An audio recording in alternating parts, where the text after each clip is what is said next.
हुजूर को दफन करके लौटे, तदफीन से फारग हुए, कब्र मुबारक में उतारा, हुक्म पूरा किया। कहते हैं वापस आए तो जनाब अनस से सैयदा फातिमा कहने लगी, अनस तूने भी मेरे रसूल पे मिट्टी डाली है, अनस तेरी जुर्रत हो गई थी। फरमाते उस वक़्त फातिमा का पहला आंसू गिरा और फिर 6 महीने हुजूर के बाद हयात रही, मैंने उसके आंसू ही गिरते देखे। लोग सो जाते, वो हुजूर के रोज़े पे जाके बैठ जाती।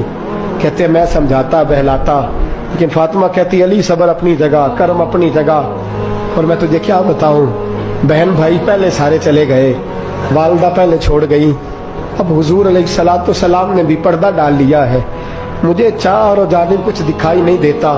कहते हैं 6वां महीना था हुजूर के विसाल को।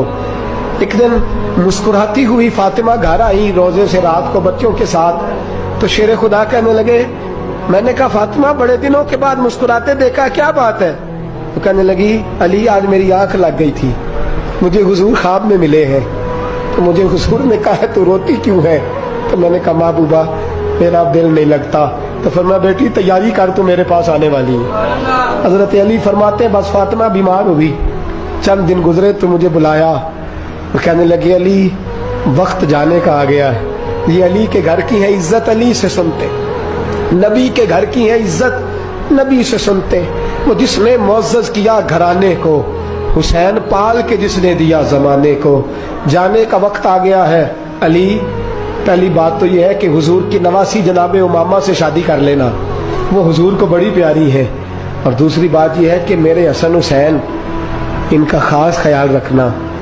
और तीसरे लफ्ज कहे तो हजरत अली तड़प के रोए, कहने लगी मैंने वक्त गुजारा है, आपकी हुकूक मेरी जिम्मेदारी थे, मैं इंसान थी भूल जाती थी, अगर मुझसे कहीं कोई कमी रह गई हो तो मुझे रज़ाए इलाही से दरगुजर करना, कहीं मैं हुजूर के सामने जाके शर्मिंदा ना हो जाऊं। शेर खुदा करम अल्लाह ताला वजहुल करीम फरमाते मैंने हाथ थामा और मैंने कहा फातिमा अली का बड़ा मर्तबा था, पर जो तेरी निस्बत से कमाल था वो तेरा ही था।